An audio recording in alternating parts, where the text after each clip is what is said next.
नमस्कार, मैं हूं आपके साथ इरम तस्लीम। आज हम बात करेंगे पत्रकारिता पर। पत्रकारिता समाज का आईना होती है। पत्रकारिता होती है सेतु समाज और सरकार के बीच में। जिस तेज़ रफ्तार के साथ आज समाज प्रगति कर रहा है, वहीं पत्रकारिता पर चैलेंजेस, पत्रकारिता की भूमिका और पत्रकारिता की आवश्यकता बढ़ती जा रही है। इसी क्रम में, इसी कड़ी में इन सारे मुद्दों पर चर्चा करने के लिए आज हमने कार्यक्रम का विषय लिया है जनसंचार और पत्रकारिता में उभरती संभावनाएं। इस विषय पर बात करने के लिए हमने आमंत्रित किया है आज एपिसोड में बेहद ख़ास मेहमानों को। तो चलिए सबसे पहले आपका उनसे तारुफ करवाते हैं। बहुत बहुत स्वागत करते हैं professor doctor Sudhir Rajeev ma'am का। आप हैं कुलपति Haridev Joshi university journalism and mass communication से। दूसरे हमारे गेस्ट हैं डॉक्टर अनिल पुरोहित सर।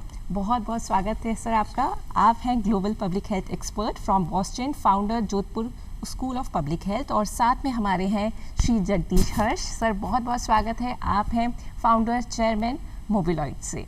आप तीनों का स्वागत करते हैं। पहला सवाल मैम आपसे हम करना चाहेंगे कि जनसंचार और पत्रकारिता की जब हम बात करते हैं तो आप इसमें कितनी संभावनाएं, उभरती भी संभावनाएं देखती हैं? जी, एक बहुत विस्तृत संभावनाएं हैं। हमारा पूरा समाज जो है वो एक नई तरह की संचार और संगठन के दौर से गुजर रहा है। और इस दौर में जो संभावनाएं हैं, एक तरफ तो नागरिक बोध से संचालित पत्रकारिता है और दूसरी ओर सोशल मीडिया और राजनीतिक जो भी क्षेत्र हैं उसमें नए किस्म के उपयोग और ज़रूरत है। उसके सिवाय जो हमारी आधुनिक जर्नलिज्म है वो तकनीक के डेवलप होने के साथ साथ उसमें नई नई चीज़ें अस्तित्व में आई हैं। तो अब प्रिंटिंग ही सिर्फ पत्रकारिता नहीं है, टीवी है, उसके सिवाय प्रिंट मीडिया है, एडवर्टाइजिंग और बहुत सारी चीज़ें हैं जो कि आपस में कनेक्ट करती हैं। मैं आपको बताना चाहूँगी कि एक नई चीज़ हमने चालू करी है, पब्लिक हेल्थ। तो पब्लिक हेल्थ का मास कम्युनिकेशन से क्या रिलेशनशिप हो सकता है, वो हमें अनिल जी के माध्यम से पत्रकारिता विश्वविद्यालय को मिलेगी।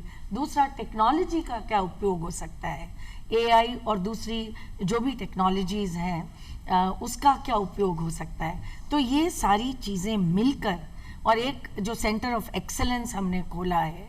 दूसरा, हमने एक नया प्रयोग किया है जेंडर सेंसिटाइजेशन का। वो मेरे विश्वविद्यालय के लिए नया है, जो हम यूनाइटेड नेशंस पॉपुलेशन फंड के साथ कर रहे हैं। तो how to write stories with a gender sensitive perspective.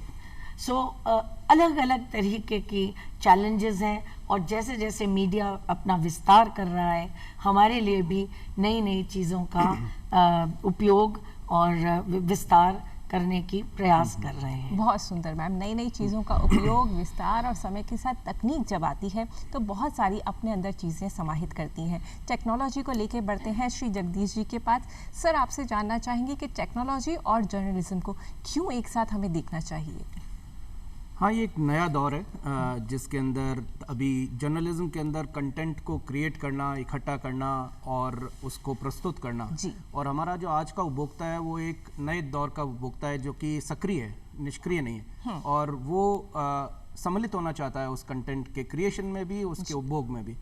तो ये अभी तकनीक जहाँ पे भी हम किसी भी स्टेज पे हम आप पत्रकारिता के देखें तो तकनीक का अब अनिवार्यता है उसको पढ़ना। तो जो करंट पाठ्यक्रम है उसको, जो नए दौर की जो जॉब अपॉर्चुनिटीज़ हैं, इंटर्नशिप्स हैं वैश्विक मानकों पे, उनके लिए इंडियन जर्नलिस्ट को तकनीक का जो है सक्षम होना बहुत ज़रूरी है। बिल्कुल सर, तकनीक से सक्षम होना इंडियन जर्नलिस्ट के लिए बहुत ज़रूरी है। ये कह लें समय की दरकार है कि हम टेक्नोलॉजी को अडॉप्ट करें, टेक्नोलॉजी की तरफ आगे बढ़ें। वहीं टेक्नोलॉजी के साथ दूसरा महत्वपूर्ण पहलू पब्लिक हेल्थ का आता है। चलते हैं डॉक्टर अनिल पुरोहित सर के पास। सर, आपसे जानना चाहेंगे पब्लिक हेल्थ आज के समय में क्यों जानना ज़रूरी है इसके बारे में, और ये होता क्या है? पब्लिक हेल्थ एक ऐसी साइंस है जो मेडिकल से रिलेटेड है और नहीं भी है। एक डॉक्टर एक मरीज़ को देखता है। पब्लिक हेल्थ में प्रिवेंशन डिजीज़ का पूरी कम्युनिटी सोसाइटी से करते हैं। और पब्लिक हेल्थ से यह है कि लाइफ की क्वालिटी बढ़ जाती है, इम्प्रूव होती है, एक्सपेंसेस कम हो जाते हैं सरकार के, हॉस्पिटल्स के, मरीजों के, और डायबिटीज़ है, कार्डियक डिजीज़ है, और हमने कोविड में देखा है हर घर में शाम को डिनर पे या लंच में बैठते थे तो पब्लिक हेल्थ, स्टैटिस्टिक्स, PCR, ये सब पब्लिक हेल्थ है। इसलिए पब्लिक हेल्थ बहुत ज़रूरी है और हर सरकार को पब्लिक हेल्थ पे बहुत ज़्यादा ध्यान देना चाहिए। जितना इस पर एक्सपेंडिचर करेंगे, जितना इन्वेस्टमेंट करेंगे, बहुत बड़ा इन्वेस्टमेंट है लाइफ का। इसलिए मेरी तो यही एक्चुअल में एनर्जी जो है इसी में जाती है पूरे वर्ल्ड वाइड कि जितनी schools of public health institutes में स्टार्ट करूं वो ज़्यादा अच्छा है। And that's the biggest investment for the human kind. बिल्कुल, मानवता के लिए सबसे बड़ा इन्वेस्टमेंट है, सबसे बड़ी हमारी पूंजी भी यही है कि हमारी पब्लिक हेल्थ अच्छी रहे।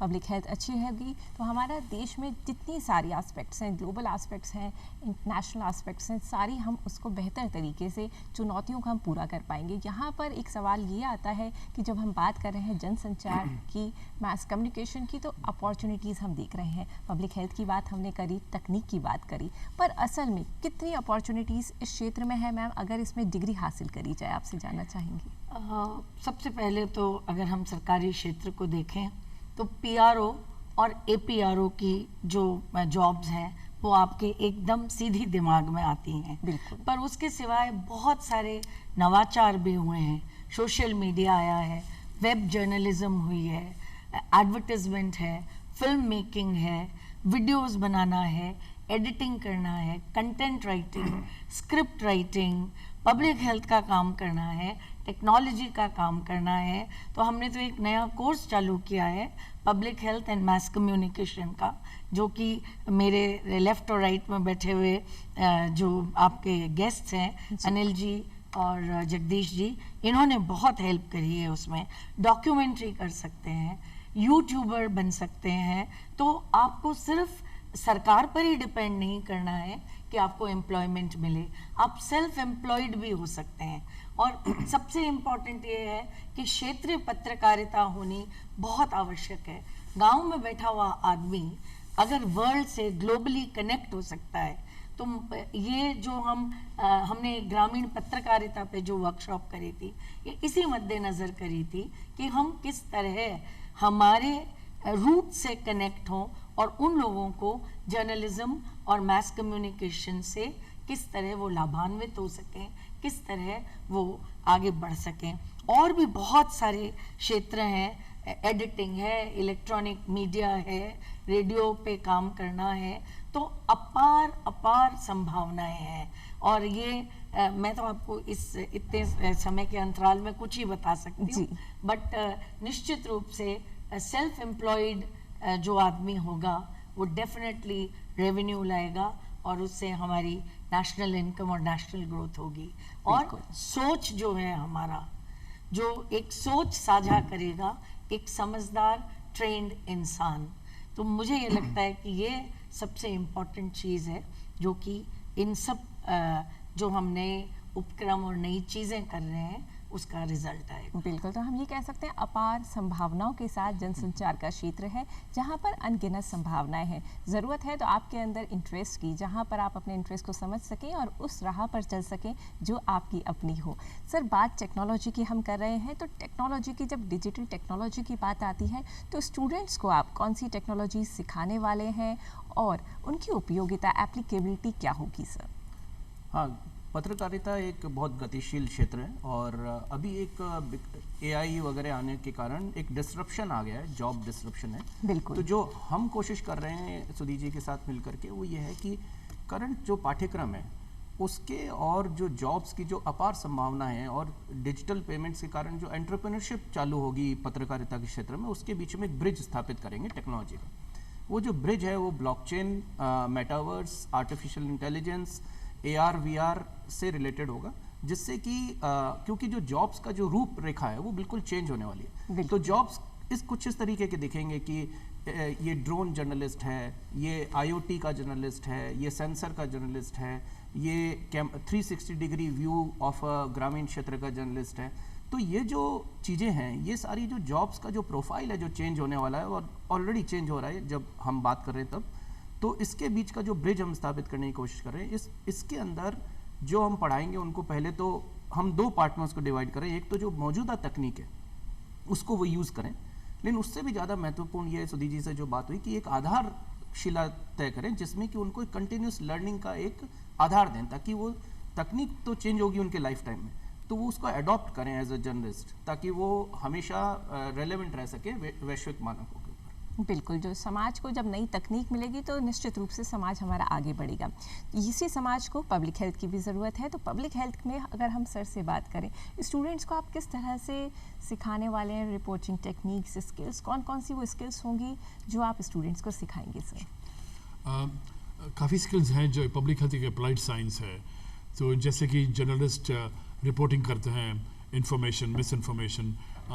एग्जाम्पल मैं दे सकता हूँ, जैसे HIV और एड्स है। HIV तो एक वायरस है, एड्स एक कंडीशन है। तो ये जो बहुत मामूली छोटी चीज़ें हैं उसका बहुत ज़्यादा वैल्यू है, क्योंकि HIV और एड्स में डिफ्रेंशिएशन आता ही नहीं है बहुत लोगों को, और लोग कंफ्यूज हो जाते हैं। तो जर्नलिस्ट उस चीज़ों में ट्रेन होंगे। मॉनिटरिंग है, इवेल्यूएशन है, डेटा साइंस है। हम स्टेटिस्टिक्स देते हैं, कोविड में हमने बहुत देखा इतनी स्टेटिस्टिक्स आ रही है, तो उसको समझना, कैसा डेटा एनालाइज करना, वो भी हम सिखाएंगे। एपिडेमियोलॉजी है, कम्युनिटी में जाएंगे, सीरो प्रेवलेंस है, ब्लड सैंपल्स लिए हैं, तो कैसे उनको एनालाइज करते हैं लैब्स में, उनको वो सिखाएंगे, उनको ऑब्जर्वेशन देंगे एक्चुअल में, ताकि उनको एक एक्चुअल में नॉलेज हो और आई थिंक सही इंफॉर्मेशन कम्युनिटी के पास जाए। और journalism and journalist are I think the key to the world actually, because आपसे ही हम ज़्यादा सीखते हैं, और पूरी कम्युनिटी जो लर्न कर सकती है जर्नलिस्ट से, वो कहीं और से नहीं कर सकती। बिल्कुल, तो यहाँ पर लर्निंग आउटकम्स पे पूरा जोर होगा। उसके साथ सर आपसे जानना चाहेंगे नौकरी की संभावनाएं, जब आप इतना कुछ सिखा पाएंगे, जब आप इतनी ज्ञान जो है उनमें बांट चुकेंगे, जब आप इतनी एक्सपर्टीज सिखा चुकेंगे, तो फिर उनकी नौकरी की संभावनाएं कितनी बढ़ेंगी? बहुत ज़्यादा बढ़ेगी। जैसे हर अखबार में देखते हैं हेल्थ सेक्शन आता है, हेल्थ रिपोर्ट्स आती है, TV पे हेल्थ लाइन्स आती है, तो आई थिंक ये जॉब्स काफ़ी क्रिएट होगी। और अभी हम देखते हैं यूनाइटेड नेशंस वगैरह में ऐसी जॉब्स बहुत आ रही है जो पब्लिक हेल्थ जर्नलिज्म में चाहिए, और आई थिंक एक बहुत बड़ा एवेन्यू खुल जाएगा इन चीज़ों के लिए। बिल्कुल, बहुत सुंदर और बहुत ऑप्टिमिस्टिक बात कही कि हेल्थ का सेक्टर जो है हर फील्ड में, मीडिया का कोई भी क्षेत्र हो, हर फील्ड में हेल्थ अपना एक बहुत अहम भूमिका निभाती है। वहीं हम टेक्नोलॉजी की बात करें तो टेक्नोलॉजी को हम पीछे नहीं रख सकते हैं। टेक्नोलॉजी हर कदम पे हमारे साथ है, और टेक्नोलॉजी के सर के पास आते हैं जगदीश जी के पास, और आपसे जानना चाहेंगे, जब हम इनका अमेलगमेशन की बात कर रहे हैं, जब जर्नलिज्म को और टेक्नोलॉजी को जोड़ने की बात कर रहे हैं, तो क्या चैलेंजेस आप देखते हैं? अब जैसे ज़िंदगी में होता है, हमारे को थोड़ा सा चीज़ें अनलर्न करनी पड़ेंगी और फ्यूचरिस्टिक माइंडसेट बनाना जरूरी है जी। हम जैसे कल्पना करें कि ये वाला जो स्टूडियो है उसके अंदर नरोत्तम पुरी जी हमारे साथ बैठे हैं, प्रतिमा पुरी जी हमारे साथ बैठी हैं जो होलोग्राफी के जरिए, और कैसे हम दर्शकों की दिल की धड़कन को रियल टाइम बेसिस पे देख पा रहे हैं, उसके कारण हमारे कंटेंट को चेंज कर पा रहे हैं जी। तो ये जो एक फ्यूचर है वो बहुत नियर फ्यूचर है। और ये टेक्नोलॉजी अवेलेबल है वैश्विक स्तर पे, और बहुत जगह पे यूज़ भी हो रही है। तो जो हमारे यहाँ पर जो रूरल या सेमी अर्बन में एरियाज में जो पढ़ रहे हैं जर्नलिस्ट, उनके लिए ये मैसेज है कि उनको ये चीज़ों पे फ्यूचरिस्टिक माइंडसेट बनाना जरूरी है। बिल्कुल, ये तो एक मेंटल जिसको आप बोल सकते हैं चैलेंज है, जो कि हम सबको पूरा करना है, जिसका पार्ट हम सब कर रहे हैं, DCOE जो खोला है। दूसरा ऑफ कोर्स जो है वो इसके अंदर उपकरण जो है अभी भी महंगे हैं थोड़े, जैसे ड्रोन्स हो गए, सेंसर्स हो गए, कैमरास भी जो IP एड्रेस को देते हैं वो थोड़े महंगे हैं, तो वो शायद मेक इन इंडिया का जो उपक्रम है अभी, और उससे शायद धीरे धीरे उनकी कॉस्ट गिरे, और जर्नलिस्ट को उनके पाठ्यक्रम के दौरान वो उपकरण पे काम करने का मौका मिले। ये एक मेरे ख्याल से उनको वैश्विक स्तर पे कॉम्पिटेंट बनाएगा। बिल्कुल, तो हम यहाँ कह सकते हैं हैंड्स ऑन ट्रेनिंग होगा। हाँ। यहाँ पर एक रियल एक्सपीरियंस मिलेगा, एक अनुभव मिलेगा, जिससे सारी तकनीक को हम सीख सकेंगे। बहुत खूबसूरत बात कही सर। चैलेंजेस को लेकर हम आपके पास भी आते हैं, क्योंकि पब्लिक हेल्थ एक ऐसा अपकमिंग एस्पेक्ट है, हम कह सकते हैं डिसिप्लिनरी एस्पेक्ट है, जहाँ पर जर्नलिज्म एक बहुत संभावनाएं, विस्तार और बहुत सारी उम्मीदें लेके आ रहा है कि इसमें हमें बहुत कुछ सीखने को मिलेगा। पर ये जो उम्मीदें हैं, क्या हम उस पर पूरी कर पाएंगे, उस कसौटी पर खड़ा उतर पाएंगे? क्योंकि आपको क्या लगता है कितने चैलेंजिंग होगा जर्नलिज्म में जर्नलिस्ट को सिखा पाना पब्लिक हेल्थ की बारी? क्या चैलेंजेस होगी, लेकिन इतनी ज़्यादा नहीं होगी, क्योंकि डिफाइन नहीं कर पाए। ऑलरेडी जर्नलिज्म में यह है कि जर्नलिस्ट जब रिपोर्टिंग करते हैं, TV पे जब आके हमें इंफॉर्मेशन देते हैं, उनके पास वो सब इंफॉर्मेशन है। बिल्कुल। और तो बस यही डिफरेंस होगा कि वो उसको एविडेंस बेस्ड कर देंगे एक्चुअल में। उनको एक्सपीरियंस होगा, हैंड्स ऑन एक्सपीरियंस होगा, उनको स्पेसिफिक ट्रेनिंग होगी एपिडेमियोलॉजी में, तो उससे आई थिंक इंफॉर्मेशन जो फ्लोट होएगी कम्युनिटी में वो बहुत ज़्यादा स्पेसिफिक और सही इंफॉर्मेशन होगी। बहुत सुंदर सर। बहुत कम्युनिटी में जो सही इन्फॉर्मेशन फ्लोट होगी, मिस इन्फॉर्मेशन नहीं होगा, डिस इन्फॉर्मेशन नहीं होगा, इन सारी चीज़ों से हम बच सकेंगे अगर हमें जर्नलिज्म की, पब्लिक हेल्थ की बारीकियाँ समझ में आ जाएंगी। मैम, टेक्नोलॉजी और पब्लिक हेल्थ की बारीकियाँ हमने समझी, अब आपसे जानना चाहेंगे यूनिवर्सिटी में जो बच्चे हैं उनकी अप्रोच क्या है, वो इन दोनों चीज़ों के बारे में क्या अपनी राय रखते हैं? ये बिल्कुल नई पहल है जी। और ये पहला साल है जिसमें कि हमने PG diploma in journalism, in public health and mass communication introduce किया है। तो अभी हम कोशिश कर रहे हैं कि इतने बच्चे जुड़ जाएं कि ये सेल्फ फाइनेंस्ड कोर्स चल सके। तो इसकी डेट भी हमने एक्सटेंड की है, diploma in public, PG diploma in public health and mass communication. तो इसमें हम जो चीज़ देख रहे हैं वो ये देख रहे हैं कि किस तरह डेटा का इंटरप्रिटेशन किया जाए, किस तरह थियोरीज हैं जो मास कम्युनिकेशन की वो यूज़ करी जाएं फॉर पब्लिक हेल्थ, और किस तरह आर्टिफिशियल इंटेलिजेंस और जो टूल्स हैं वो सारे टूल्स हम काम में ले सकें।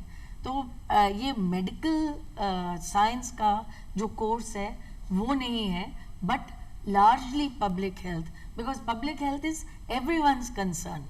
मैं भी स्वस्थ रहना चाहती हूँ, आप भी रहना चाहती हैं, हेल्थ और वेल बीइंग। बिल्कुल। ये जो वेल बीइंग का एक नया कॉन्सेप्ट हमारे जीवन में आया है, तो ये वेल बीइंग जो शब्द है उससे ये निकालें कि हम बीमार हों तभी हम हेल्थ के लिए जाएं या हम अपना प्रिवेंशन कर सकें। बिल्कुल। तो ये जो अगर इतने स्टूडेंट्स जुड़ जाएं कि हम इस कोर्स को चालू कर सकें, तो मुझे लगता है कि हम जर्नलिज्म के थ्रू जो समाज की सेवा कर रहे हैं, मास कम्युनिकेशन के थ्रू जो कर रहे हैं, वो इन तीनों चीज़ों के साथ जुड़कर और एक जिसे कहते हैं एक नया आयाम स्थापित करने की हम कोशिश करेंगे।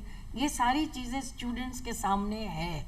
हमने सेंटर ऑफ एक्सेलेंस खोला हुआ है और उसमें ट्रेनिंग के लिए भी लोग हैं, पर अब ये स्टूडेंट्स पे है, टीचर्स पे है कि जो उपलब्ध है, थोड़े से अभी हमने चालू किया है तो अल्प साधन है, पर जो भी हैं उनको वो किस तरह यूज़ करते हैं, वो किस तरह इन सब चीज़ों का एडवांटेज लेते हैं। तो मैं बहुत ही ज़्यादा पॉजिटिव पर्सन हूँ।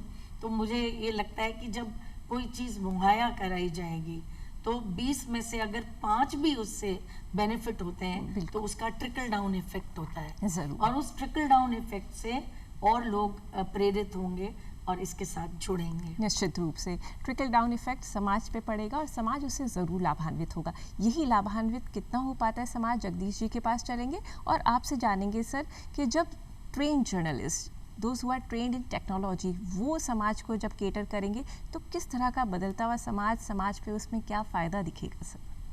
हाँ, ये उनको जो फ्यूचर की जो मुख्य धारा है या मेन स्ट्रीमिंग बोल सकते हैं जर्नलिज्म को, वो मुख्य धारा से के साथ ही चलना होगा, जिसमें कि अभी उनको समाज के लिए जो सेंसिटिविटी है, चाहे वो पब्लिक हेल्थ से रिलेटेड हो, चाहे वो वॉर टाइम जोन्स हो या किसी दंगा क्षेत्र से रिलेटेड रिपोर्टिंग हो, तो उसमें जो मिस इन्फॉर्मेशन या डिस इन्फॉर्मेशन या एम्बेडेड इन्फॉर्मेशन जिसका कि अभी दौर चल रहा है एआई के दौर पे, उसके अंदर उनको भेद जानना और समझना जरूरी है, क्योंकि उसका आने वाले समाज पे बहुत ज़बरदस्त फ़र्क पड़ सकता है और सभी लोग इस बारे में इस वक्त चर्चा कर रहे हैं। और ये एक ट्विन एज स्वॉर्ड है, जैसा कि हम सब समझते हैं। तो जर्नलिस्ट जो आने वाले जो जर्नलिस्ट हैं, जो कि आप समझ सकते हैं कि एथिकली या स्ट्रॉन्ग हैं, जो कि समाज को सही रास्ता बताना चाहते हैं, उनको ये तकनीकी तौर पे सक्षम होना बहुत ज़रूरी है, ताकि वो सामाजिक मुख्य धारा को कभी भी